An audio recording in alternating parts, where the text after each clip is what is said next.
স্বাগতম প্রিয় শিক্ষার্থীবৃন্দ। আজ আমরা দেখব বহুপদী রাশির আদর্শ রূপ কী এবং এর মাত্রা কী, মুখ্য পদ, মুখ্য সহগ এবং ধ্রুবপদ কী। যদিও বিষয়টি খুবই সহজ, তথাপিও ভুল হতেই পারে। তো আমরা এখন একটি বহুপদী রাশি লিখে নিলাম। 7x² - 3x + 4x⁴ plus 12x³ + 5। তাহলে প্রথমে আমরা দেখব বহুপদীর আদর্শ রূপ কী। তো সর্বোচ্চ যে পাওয়ার, সবচেয়ে বড় পাওয়ারটা সবচেয়ে প্রথমে হবে, তারপরে গ্র্যাজুয়ালি পাওয়ারগুলো ছোট হতে হতে থাকবে এক্স এর পাওয়ার। তাহলে সর্বোচ্চ পাওয়ার 4x⁴, তারপরে x³ সহগগুলো কিন্তু থাকবে সাথে 7x² - 3x at last +5 constant.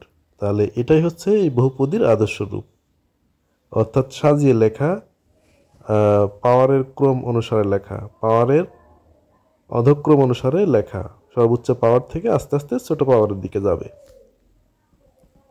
তো এখন আমরা দেখব মাত্রাটা কি, এই বহুপদীর মাত্রা কি। তো আমরা এখানে দেখতে পাচ্ছি অনেকগুলো ঘাত রয়েছে। তো এক্সের সর্বোচ্চ যে ঘাত, সেটাই হচ্ছে এই বহুপদীর মাত্রা। অর্থাৎ এখানে কিন্তু সর্বোচ্চ পাওয়ার হচ্ছে 4, সুতরাং এই বহুপদীটির মাত্রা হচ্ছে 4 মাত্রার বহুপদী। এখন আমরা দেখব মুখ্য পদটা কি। মুখ্য পদ,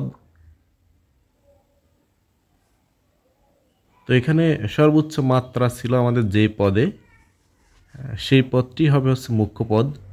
অর্থাৎ সর্বোচ্চ চলকের সর্বোচ্চ মাত্রা সংবলিত যে পদ, সেটি হচ্ছে মুখ্য পদ। এখানে 4x⁴ এটা কিন্তু আমাদের মুখ্য পদ।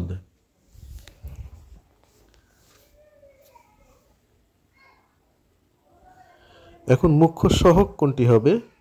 মুখ্য পদের চলকের সাথে যে সংখ্যা রয়েছে সেটি হচ্ছে মুখ্য সহগ। এখানে কিন্তু 4, মুখ্য সহগ 4। এখন আমরা দেখব ধ্রুবপদ কোনটি। আমরা জানি ধ্রুবক বলতে বোঝায় যেখানে x এর সূচক 0, অর্থাৎ x⁴ 0 থাকে, x এর ঘাত 0 থাকে, সেখানে একটি মাত্র সংখ্যা থাকে, সেটা হচ্ছে ধ্রুবপদ। এখানে 5 হচ্ছে এখানে আমাদের ধ্রুবপদ। নিশ্চয় আমরা বিষয়গুলো ক্লিয়ারলি বুঝতে পেরেছি।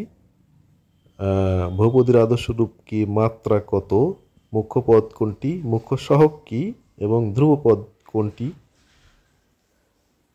তো ধ্রুবপদ এখানে 5।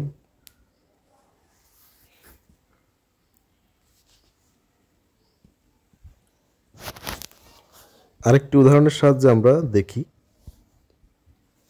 qx = x² + 6x³ - 9x + 26।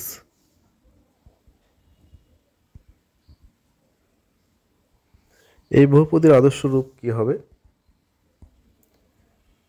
6x³ x² - 9x + 26 হয়ে গেল আদর্শ রূপ। এখন বহুপদীর মাত্রা কি হবে? মাত্রাটি নিশ্চিত 3 হবে, তাই নয় কি? এখানে সর্বোচ্চ মাত্রা হচ্ছে 3। এখন মুখ্য পদ কি হবে? সর্বোচ্চ মাত্রা সংবলিত যে পদ, সেটা হচ্ছে মুখ্য পদ 6x³। এখন মুখ্য সহগ কি হবে? সর্বোচ্চ মাত্রার যে সহগ, অর্থাৎ মুখ্য পদের যে x এর সহগ, চলকের যে সহগ, সেটা হচ্ছে মুখ্য সহগ। এখানে হচ্ছে 6। তাহলে ধ্রুবপদ কি হবে? ধ্রুবপদ হবে হচ্ছে 26। নিশ্চয় আমরা বিষয়গুলো ক্লিয়ারলি বুঝতে পেরেছি। সবাইকে অনেক ধন্যবাদ। দেখা হবে পরবর্তী কোনো সেকশনে।